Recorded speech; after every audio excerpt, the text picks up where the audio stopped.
when Connor Riley was in here, he said that Avery Johnson is up in the offices pretty much 24/7 talking with you and him about stuff. What's the main thing he's talked to you about this spring? Oh, man. I don't know. Let's see where to start with that. I mean, the kid, first of all, he has such a deep desire to be great. He wants to be coached.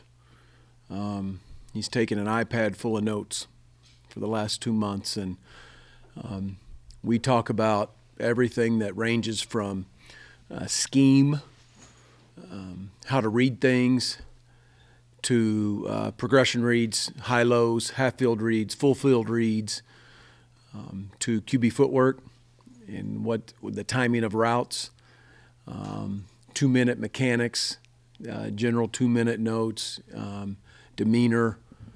It's been a minute since I've talked to a quarterback about how to call play in a huddle, so that was a new one for me. Not a new one, an old one, but something new that we haven't done recently. But all those little things about playing quarterback, leadership, things to improve on.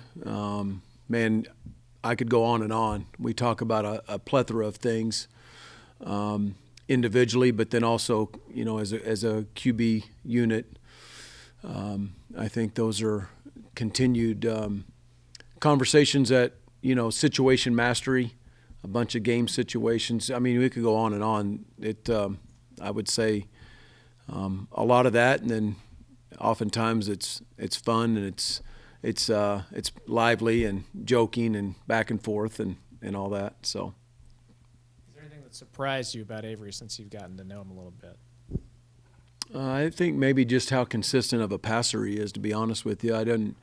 That certainly is not talked about, I don't think, enough. But he's got a small body of work on game day, maybe less than 100 snaps on game day. And so I think that's something that I've seen, 500 and some balls this spring. The consistency of his release point, consistency and accuracy of his passes and different. He's able to layer balls up and throw with different velocities. And I think that's something that I didn't know. I'm not surprised, but I didn't know that. And I think those are all evaluations that you get when you're on it with the young man on a daily basis. Coach Wells, what's your philosophy on the use of tight ends, employing them, and really what have you seen from K-State's room and how they've developed with Avery Johnson this spring? Yeah, I like that room. Coach LePack has done a really good job with that room. They're big, they're strong, and they got really good hands. Some of them block a little bit better than others. Some of them run a little bit better than others. But I've had a big experience back in my, even when I coached tight ends at Tulsa to when I was at Utah State playing in multiple tight end offenses. And so those guys, that is K-State. I mean, they're tough, they're disciplined, they're blue collar. I think they epitomize the program. But the young guys, Metz and Will, I think they got bright futures. Certainly Lofton, and you look at Oakley and Swanee. I mean, those guys. I mean, you've got a bunch of guys that are vying for playing time. I think those guys compete. The second tight end competes against the second running back for playing time. That's what people don't really understand, and our locker room sometimes doesn't understand that. Second tight end competes with that third receiver. Who's the most productive when they get in the game, personnel groups that we can be in. So a lot of different personnel groups for us, but that's a room that I think that makes us more versatile as an offense. We can pack it in and we can run, and we play in a phone booth and get really, really physical with you. Be able to finish games off in the run game, but also we can flex some of those guys out, and we can give 10 personnel picture formations with those guys flexed out. So they give you a lot of versatility as a play caller and being able to scheme some things up. And what kind of rapport have you seen transpire between the quarterbacks and wide receivers as the spring has continued? Yeah, and I think, anytime that you have some new first of all, a new coach here, and with some new schemes getting brought in and things like that, there are, times to grow and times to learn. They need to know what I'm saying to the quarterback and what Avery's seeing and being coached to do. And I think it's important for us as quarterbacks to know how they're getting coached. So great rapport. Again, work ethic helps those relationships when they both see each other and how hard they're working, whether it's in the meeting room, in walkthroughs, or in practice. And those guys will always be really good. And that was going on before I got here. So that's not one thing I worry about. In the couple months that you've been here, what have you kind of learned about how this building works and what's in that locker room? Yeah, first of all, in that locker room are a bunch of, it's up here on these walls, wherever it is, the core values. They epitomize it. And that starts at the top from Coach Kleiman and Coach True and his staff to how these assistant coaches hold these kids accountable, but these players hold themselves accountable to each other, and then they allow coaches to hold them accountable, and they're tough and they're disciplined. And so more than anything, the last 2 months, I've seen a lot of the how it's done. I knew what it was from the outside looking in, and the toughness and the discipline, and there's no pre-snap issues on either side of the ball. Everybody gets lined up. They're very disciplined on game day. There's no post-whistle penalties. And then there's the running the ball and stopping the run and all the stuff that I think, from you building the program from the inside out, from the O-line, the D-line out. And that's what this program's been all about. And so cool thing for me is to see the coaches and how it's done on a daily basis. And, man, it's I'm glad I'm a part of it. If someone were to watch your guys' offense right now, what would their takeaway be, and what do you want it to be come September? Yeah, I want it to be an offense that is plays wide open. They're exciting. I'd like to throw the ball to score, and I'd like to run the ball to win.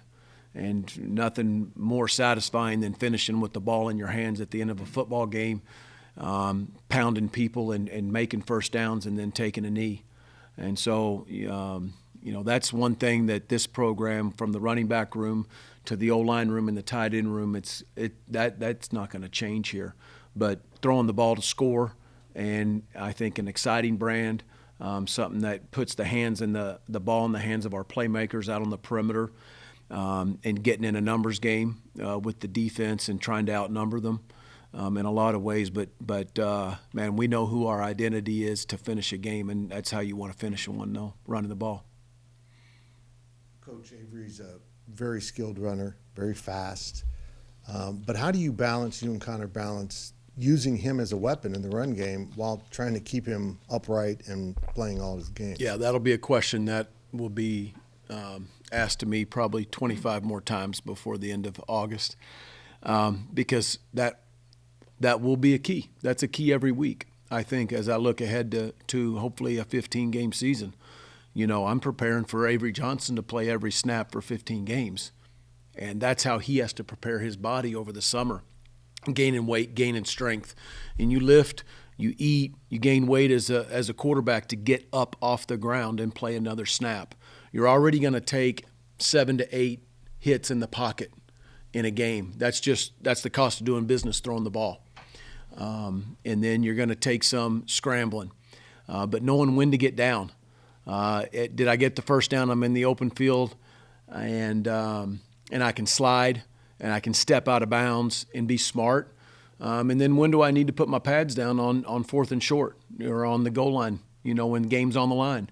And I think that's him, and he'll have enough savvy to know when to do that. And so certainly being very aware of that and understanding that can take a cumulative effect on a quarterback as the season goes on. But he's got to do his part with gaining weight and gaining strength to be able to withstand some of those hits. I can't remember the last season that Kansas State had a starting quarterback go all 12 games in the regular season. So we're not going to run him like Colin did when he played here. Yeah. With all due respect, Colin, he ain't no doubt, man, and he could do it. So give me a breakdown of the other guys in the room. Yeah, I think Jacob Knuth has had a really good spring, and just seeing a lot of the tape from December of bowl prep before the Pop-Tarts bowl game of him to now, a lot of improvement. Very happy with Jacob. He comes in every day very prepared, takes a lot of notes, quiet by nature, but that doesn't mean uninterested or uninvolved or not invested. I promise that. He is very invested, and he's done a great job, I think, of improving his footwork and his drops. He has got a stronger arm and a better arm than I think you think. And man, I've been happy with him. Kellen coming in, this has been a step up in ball, speed of the game, in terms of and all that. But he's done a nice job of learning it, fitting in, and putting himself in a position to compete. Max is, kind of played DB and special teams, and then went to quarterback in December before I got here, and now stayed at quarterback. I love Max. I love having him in the room. He's athletic. He has got, a baby bazooka for an arm. I mean, the ball just shoots right out of his hands, sometimes a lot faster and harder than it needs to. But he is athletic. He can run. He's savvy, smart. He's a great veteran, great teammate. And so I think, that backup quarterback is a competition that's I anticipate going right up until the first game. And then it potentially could go throughout the season. I'm not afraid to have that. I think competition breeds competitive levels that can come out in each other that you maybe naturally wouldn't have if there was a lack of competition there. So that's my job, is to create the competition. My job is to continue to recruit and improve the room. And that means not just Avery Johnson. It means every one of them in there. And so I, as a coach, like I just mentioned, I have to try to prepare Avery, and he has to prepare himself that he's going to take every snap for 15 games. But then I, as a coach, have to be very diligent to have the mindset that I have to prepare a kid that may be playing, a lot of games too, in case Avery gets a hangnail or something. I think that's my job. I have to do that due diligence, and so I have to create that competition in that room with all those guys vying for that backup job. And so that'll be something that'll carry all the way through training camp. Doesn't have to be just Avery, but is there anybody on that offense through the spring practices that have, on occasion or multiple times, made you say, oh, wow, that was really impressive? Man, I'm going to tell you, I think with the more reps he gets, Joe Jack he flashes for a young back. Of course, game day will tell the true story for running backs. We all know that because of the load that you have to take, hitting and protecting and getting back up and doing it again. J Jack flashes every day to me. I love that kid. He's twitchy. He's talented. Keenan is a huge competitor. He is a competitive dude.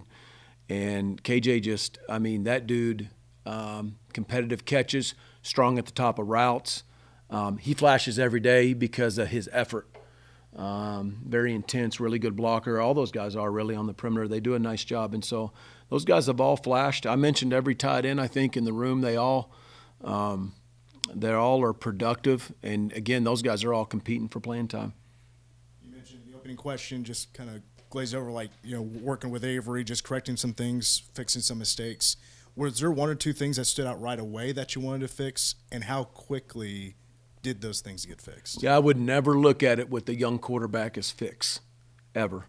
Because if Colin Klein was sitting here today, to be honest with you, I've coached a bunch of freshman quarterbacks that have had to play, and the number one thing that you focus on as a coach, all right, is his head, and getting him in the position and the headspace to be able to compete for you on Saturday and to know what he's doing so he can come compete, whether it's in the spring or the summer, but he may have to play on Saturday. And so as a freshman quarterback, you do that. And so oftentimes going into their sophomore and their junior year, the main focus becomes, or the major focus becomes footwork and timing and where his eyes are and manipulating free safeties and antics, pre-snap. And so all those little things that go into playing quarterback, situational, like I mentioned earlier, situational awareness with different situations. Those are all things, nothing to fix, but although those things are major focuses for a young quarterback moving up to, like his sophomore year.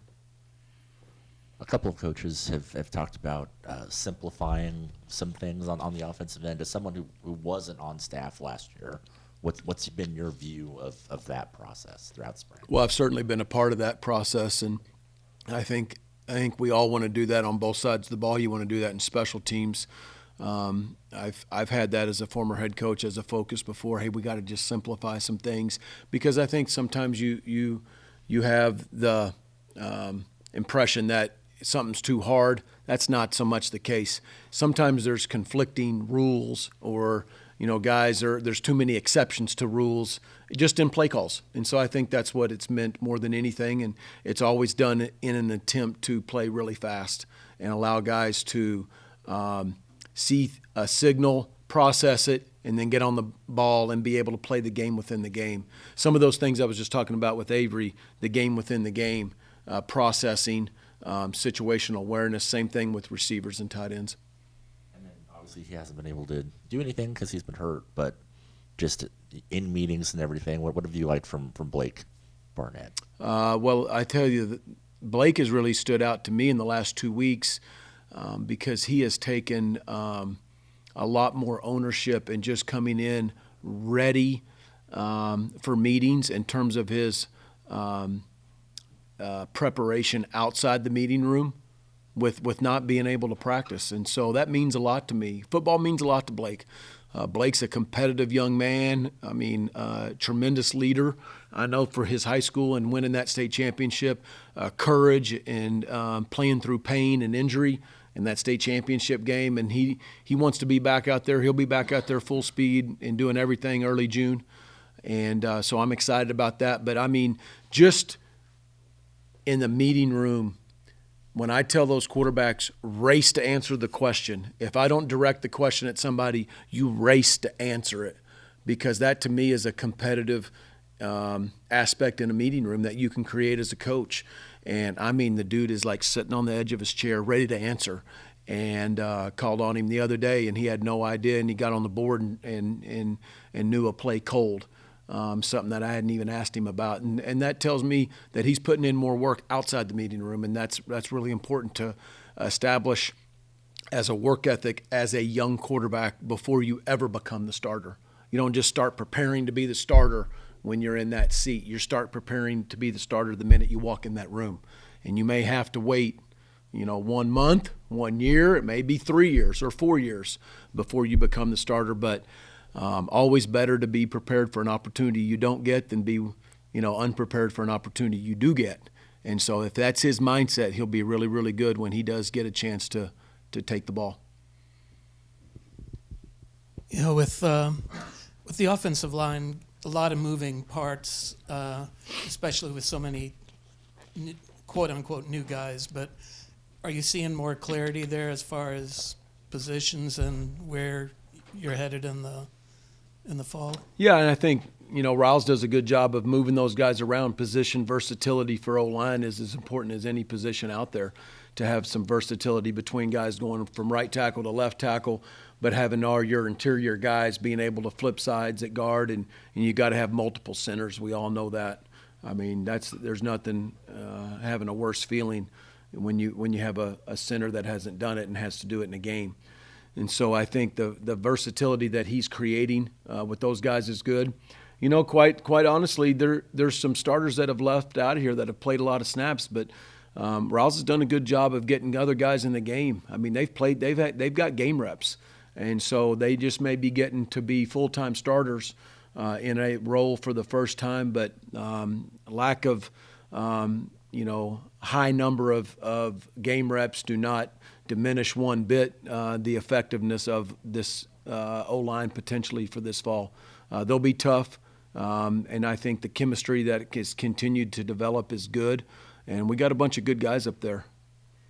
Are you still in the process of, you talked about versatility, is that kind of the focus in the spring more than trying to establish, I guess, more permanent positions? Yeah, I don't think, to me, when you do move guys around, you force more communication. You are creating opportunities for them to be more versatile, because if you can only play one spot up there on the O-line, maybe unless it's center and you don't ever get hurt, it's a lot tougher to be, I think having the ability to play more reps, be able to help your team. That third guard's got to be able to play both spots. If he can play center as well, be able to go from left to right. And I think that's a misconception that O-linemen have to be in the same spot every day, every rep, for there to be chemistry. I don't buy that, because I think the communication that they have with each other in the meeting room, as well as out there at practice as they're going through that at practice and moving spots, creates that and demands it, to be real frank with you. Also, the running back, you mentioned Joe Jackson, but just in general, what are your thoughts on that group? That room is, it's good. BA's done a really good job of recruiting and developing that room. And, I think the mantra of this program of development, and you look at a guy like DJ Giddens, and he's one of the top backs in the country and obviously in the Big 12, and just his versatility to be able to catch the ball in the backfield. But those guys pass pro. Those guys will stick their face on people and stay square and stay thick. I think, again, similar to what I said about the quarterback, BA continues to recruit and develop the competition and create the competition behind DJ.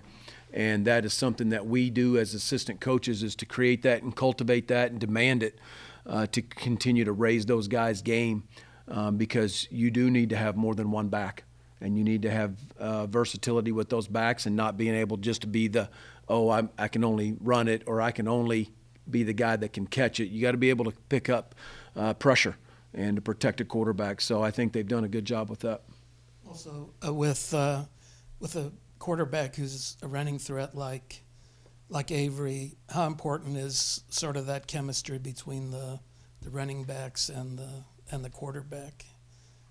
In terms of what? Just as far as you've got how they help each other. The fact that you've got a quarterback that's that dynamic, but then also obviously you want the running backs involved. Well, there's nothing more important for any kind of quarterback, whether it's Avery as a guy that is a dual threat guy, but to have a solid and a consistent running game. That'll create really good chemistry really quick, as well as having DNs that go rush the passer and can tackle the quarterback and get guys in backed up situations and get us the ball back in really good field position. Good to see you, 8.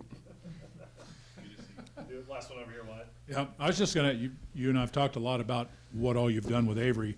I'm curious about the same amount of reps with Connor. What's that been like as you guys kind of grow together there?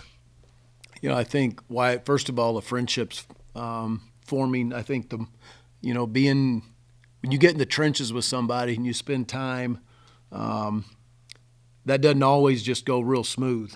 But I just think, most quarterback and most O-line coaches usually get along real good, because you can't have one without the other. And so I believe so much of a quarterback's success is attributed to the O-line, is because of guys on the perimeter making plays for him, as well as, to your point, a really solid running game. But, Connor is a guy, and I just said this earlier in another interview, but, he's a guy he has a lot more of a broad focus than just the 5 guys in front of him. And you don't always say that about an O-line coach or have that, but he's a guy that has been preparing for this moment in his career, and he knows how to match combo routes and the quarterback's timing and the footwork, and but yet he has a extreme amount of humility to ask and to inquire of people's opinions, and he's a great leader in that room for us as offensive coaches. And like I've said earlier, I'm here to serve him. I'm here to serve Coach Kleiman and these players in that quarterback room especially. And so that's my role. And so whatever I can do to help him out and relieve stress or relieve anything that he is having as the chair at the end of the table, so to speak, in the offensive staff room, that's my job. And that's part of my role here.